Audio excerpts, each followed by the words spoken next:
Welcome to the Rise to Shine podcast with Noelle Custis, where we ignite the spark to discover your favorite self. It is time to get real, ladies. Hi, everyone, and welcome back to the Rise to Shine podcast. I'm your host, Noelle Custis. Today's episode is all about something so many of us wrestle with.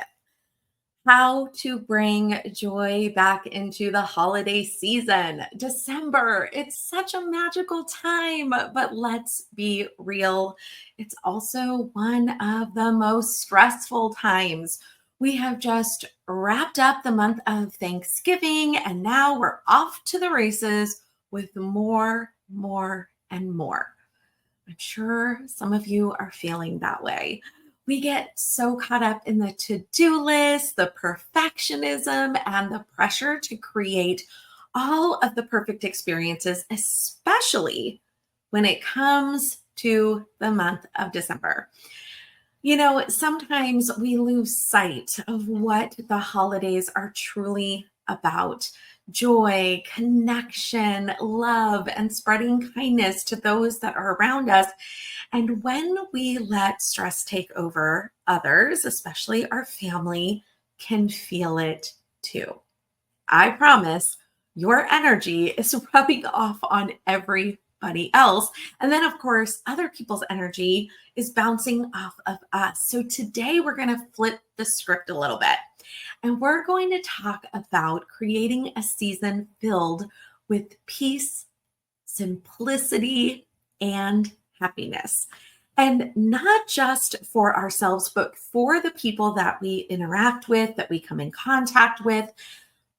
Let's be the light. That's my goal today, is to be the light that reminds others what this holiday season is all about. I don't know about you, but this season resonates so deeply with me for a lot of personal reasons. And I want my family to feel and see that energy flowing from me rather than the stress and the hustle and the bustle. Because, like it or not, some people begin to actually resent the holidays because of how other people act around it, because of the expectations.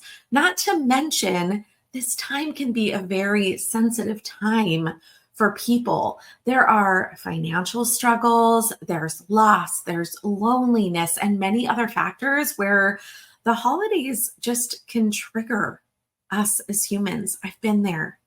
Not every holiday is a beautiful, hunky-dory time as much as I want it to be.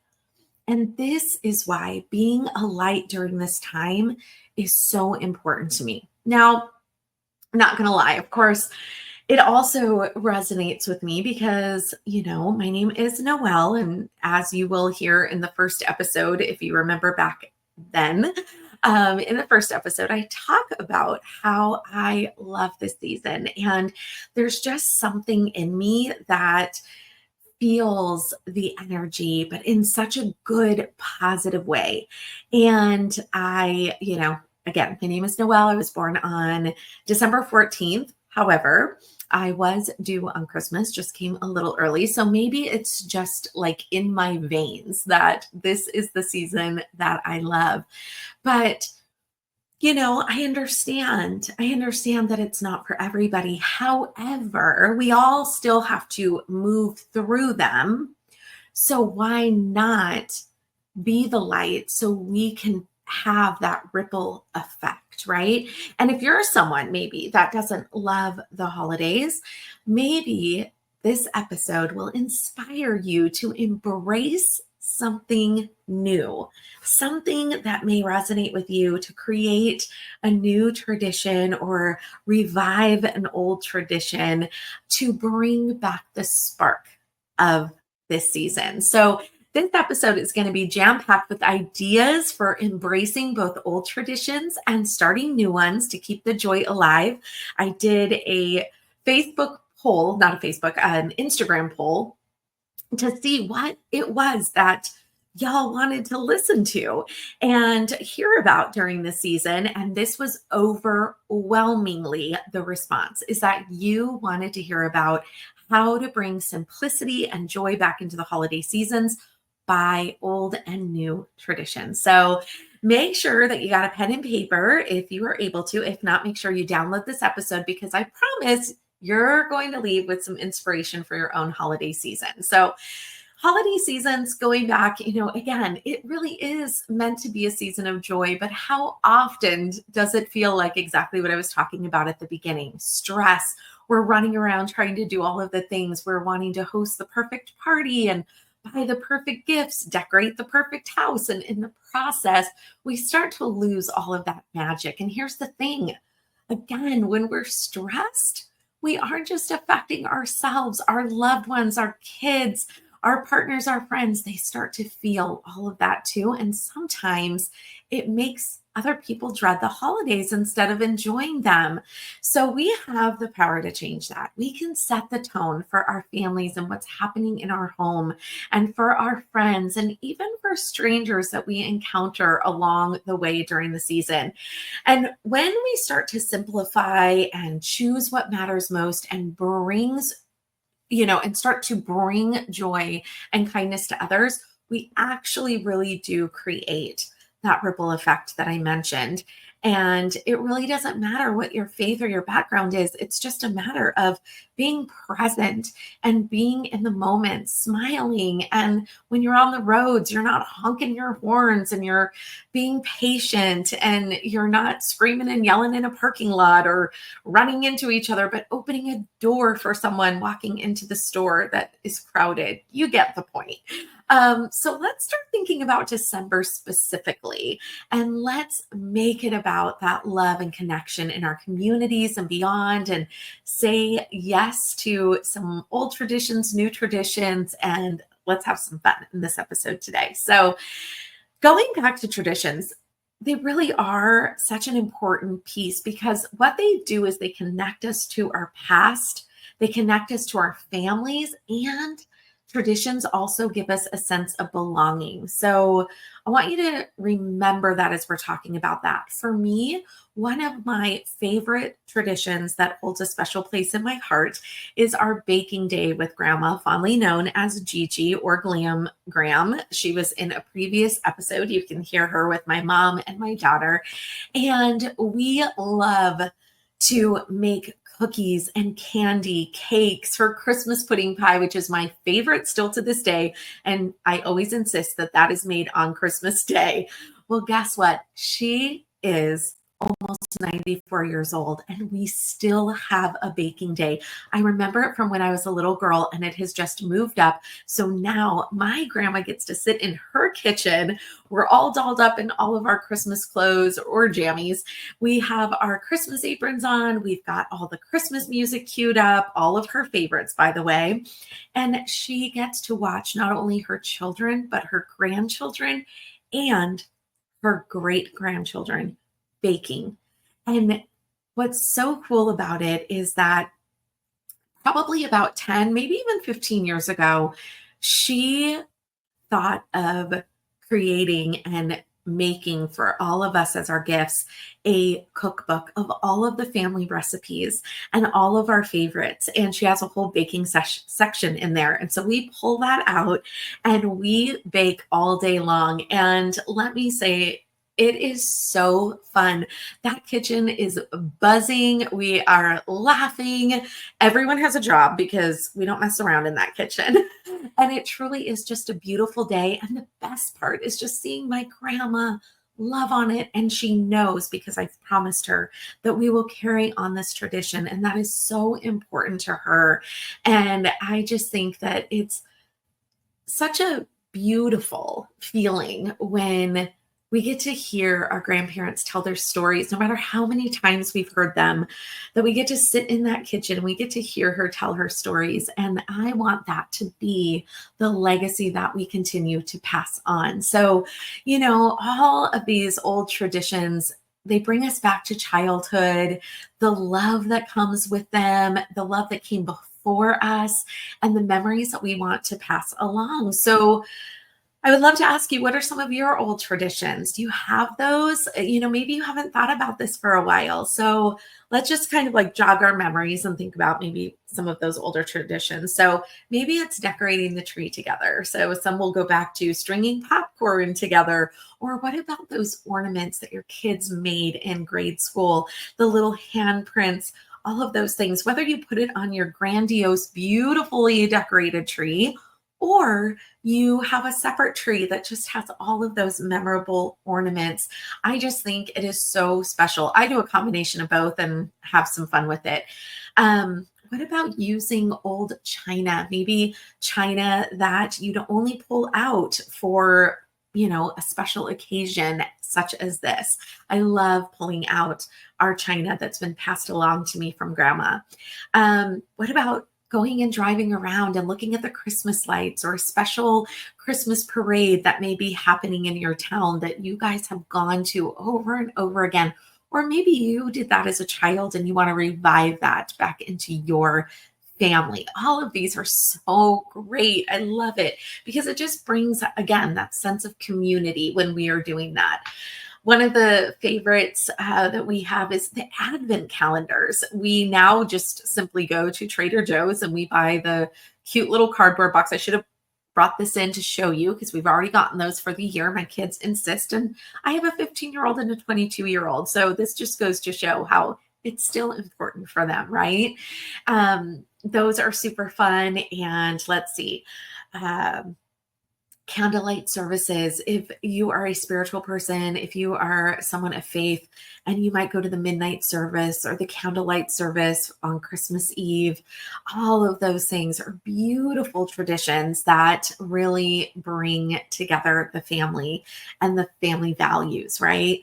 Volunteering or donating together as a family, adopting a family in need. I remember my grandma and grandpa. You can see my grandma is very special to me, but my grandma and grandpa, we have a military base close by, and they would adopt a military person that lived on base that couldn't be home for the holidays. And we would have them sitting at our table. And that was always a special moment. And, it makes me think right now, this is what I mean. Like when we start to think about those things, I go, oh, that would be so cool. I would love to do that. Maybe when all of our kids are grown and out of the house, how special that would be to bring in some military people to just break bread with. How cool would that be? So it's getting me thinking too. So, talking about the older traditions, I also want you to know that traditions don't have to stay the same year after year. Sometimes it's important to adapt new traditions and create new ones that reflect where we are now in our life.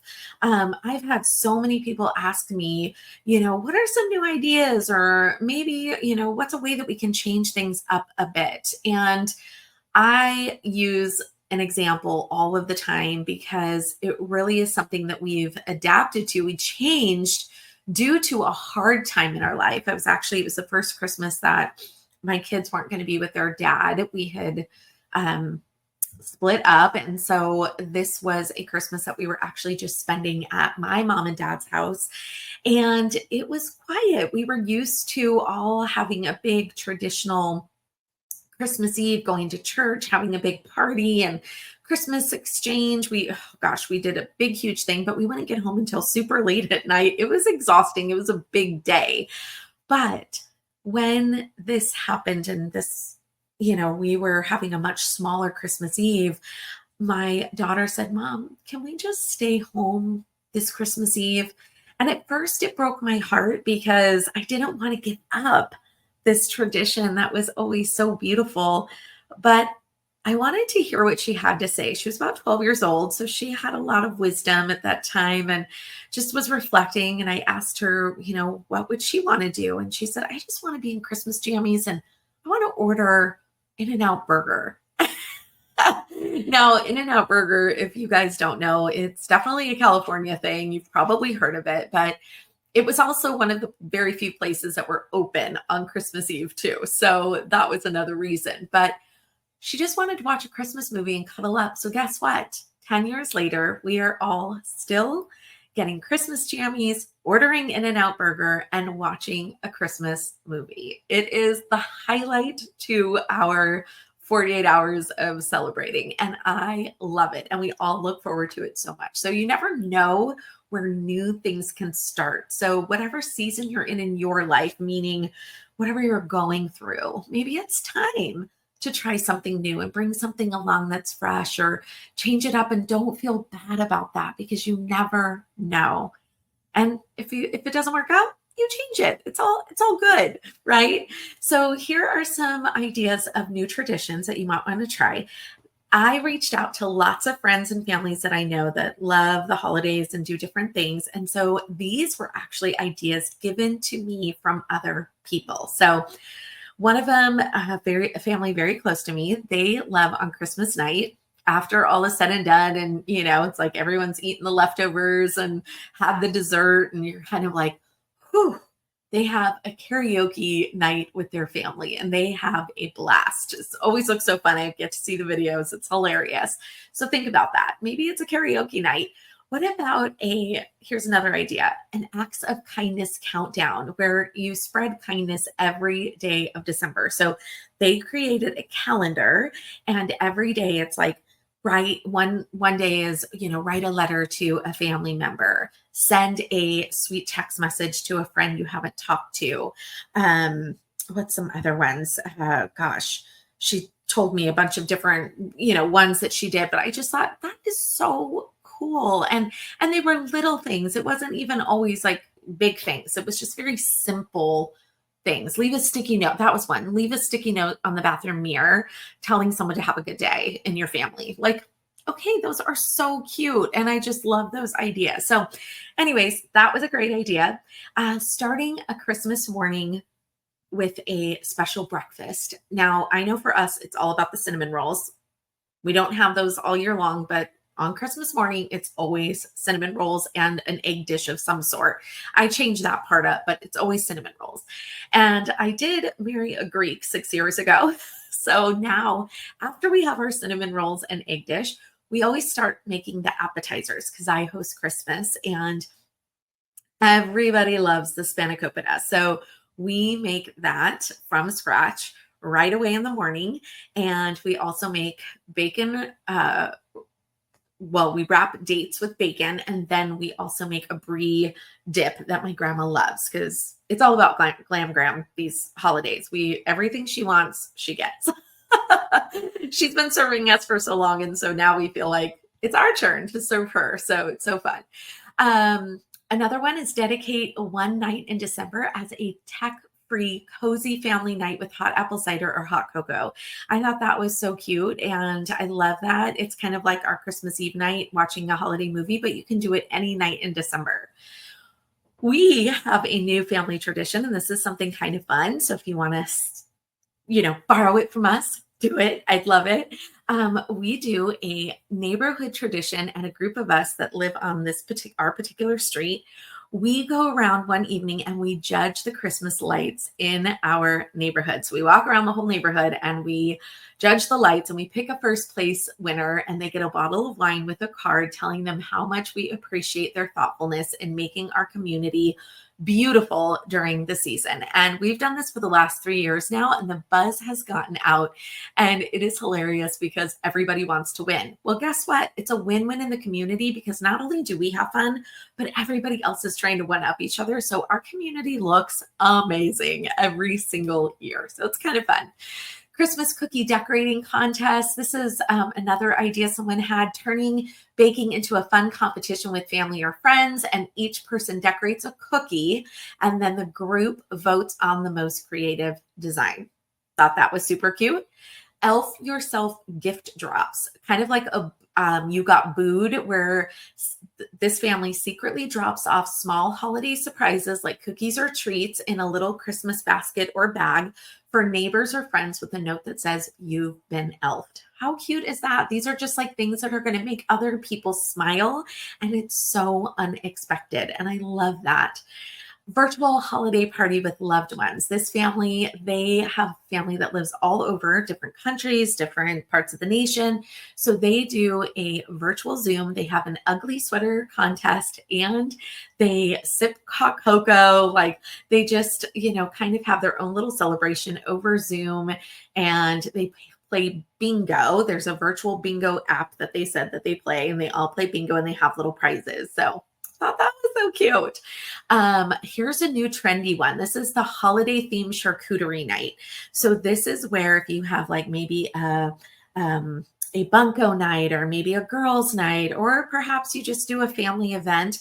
This is where everybody has a different charcuterie board of different themes. So one can be like a fondue, one can be a cookie platter, one can be, I'm just thinking like meats and cheeses, what a fruit platter. So everybody does something different of a charcuterie, and they say they just have so much fun with that. Let's see. Another one was a wrapping party. Now they do a wrapping station. So everybody helps out with wrapping the gifts. And then they have a contest of who wraps the prettiest gift. And they get like a $10 gift card to, I don't remember where she told me, but like to a favorite place. So I thought that was cute. And how great is that everybody is in on the help, because I know me, like, I love that my husband helps me wrap gifts because that takes a long time. And then what I love too is that you're putting more love and more, more just specialness into it, right? So I thought that was really sweet. Themed gift exchanges. So you can add a fun twist to gift giving by setting a theme like homemade. So all of the gifts have to be homemade, or something green, or gifts under $10. So every year they have a new theme. And I love that. Now here's another one, holiday craft night. Before we get to the letters, I'll end it on the letters. Holiday craft night. So she says that we always try something new, like making our own candles, creating ornaments, or knitting. They even had one, I think last year, they did a knitting party and they all learned how to knit. So I thought, okay, that's so cute. So, you can get so creative, you guys. And then the last one I'll end on is letters of love tradition. So they write letters to each family member about what you appreciate about them that year. And then you read them aloud on Christmas morning. And I just thought that is the sweetest. Like, to hear, not only is it such a beautiful sentiment to be able to really think about and have such gratitude for the people in your family, but to be able to receive that, because sometimes you don't know what impact you are making on somebody else or how you have made them feel. And to get that back, talk about something that would completely change the trajectory of the rest of your Christmas day. Like, if you did that before you even opened your gifts, like, what a beautiful sentiment that is. Oh, now I'm thinking I want to do that too. But this is great because it leads right into my next portion of this podcast.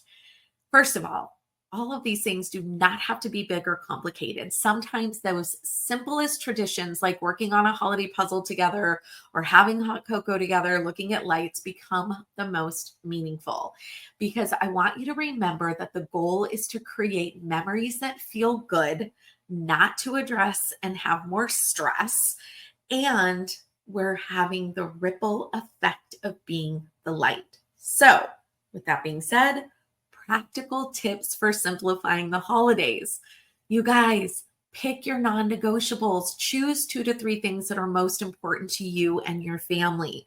Maybe it is the baking, maybe it's a holiday dinner, or maybe it's just spending time together. Let go of the rest and be okay with that. For us, our 3 non-negotiables: number 1, baking day; number 2, movie night in our jammies; number 3, cinnamon rolls the next morning. Those are the 3 non-negotiables. Anything else that we add in is an extra if it brings us joy. And I want to encourage you, number 2, ask for help. You don't have to do everything by yourself. Get your family involved or share tasks with your friends. Do the wrapping party. Maybe you're like, okay, the one thing that doesn't bring me joy is wrapping gifts. It's just so much extra stuff. For some people, they love it, and for others, they don't. So, how can you create a tradition that you get the help that you need? You see what I'm saying? See where I'm going with this? Number 3, set boundaries. Oh my gosh, this is so hard for us as women, but it's okay to say no to events or commitments that feel like too much. It's okay to say no. I know that we want to please and we want to do it all. We want to experience it all, but sometimes if it feels like it's making that balance like tilt a ton, then maybe it's time to readjust and go, does this bring me joy or is it going to bring me more stress? And then it's a no if it's going to bring you more stress. Make sure you're planning ahead. So think about it beforehand and focus on joy, not perfection. Remember, this is the biggest thing I want to emphasize. Your kids and loved ones will not remember how perfect everything looked. They're going to remember how you made them feel. Let me say that again. Your kids and loved ones are not going to remember how perfect everything looked. They're going to remember how you made them feel. I love that. And it's so true, you guys. So as we wrap up, I want to remind you the holidays are about connection, love, and joy. Don't let the pressure of perfection steal that from you. Choose what matters the most to you. Let go of the rest and focus on memories that fill your heart and the hearts of the people that you love. Take some time to really resonate on that today and think about as you're moving into this month, what do you want it to feel like? Not just look like. What do you want it to feel like? Think of some of those old and new traditions and how can you create a month that is going to bring you and your family joy. Now, of course, if you were inspired by any of this, I would love to hear you guys. Again, I love this time of year. So share them with me on social media and tag our podcast or leave a review. Together, we're going to make these holidays a very joyful season. And I want others to be filled with joy as well, especially the ones that might be struggling this year. So thank you. Thanks for being here with me. Thanks for spending time with me today. And of course, wishing you the best season. And before we head out, I did want to remind you because talk about bringing joy to your life and really leveling up and just making changes for the best. Have you checked out the Glow Up Mentoring School for Midlife Mamas? Well, if you haven't, you're going to want to because right now we have started a wait list. It's going to start in mid-January. However, I want you to hear this. By the time this episode airs, you're going to have a couple more days to get the lowest price ever. This is going to be the founder's price. It'll never be this price again. And this will be the price that you will lock in for this membership forever. Okay. After that, we will have an early bird price until January, but this particular founder's cost is really my thank you for listening, for following along on my social media, wherever you've heard it from. You are the ones that are going to get in on the goods and because you take action, especially. So it's going to be an extraordinary mentoring school, and it's not like any other school that you have ever attended. And let me tell you, it is all virtual and it is not sitting on a bunch of Zooms for hours and hours. It is going to be amazing. So check it out. You can get on the wait list that'll be in our show notes. Get on the website. All the things, you guys. It's going to be amazing. Can't wait to meet you. And again, thank you so much for joining me today. Wishing you the very best season ever. Until next time, keep rising, keep shining, and know that the best is yet to come. Bye, you guys. Thanks for joining me here today. Your presence means the world to me. If you enjoyed what you heard, please consider leaving a rating and review, and don't forget to follow or subscribe so you never miss an episode. Head to the show notes and let's connect. Rise to Shine Co. is ready to support you in coaching, collaboration, life tips, or even a coffee chat. Until next time, keep shining, my friends.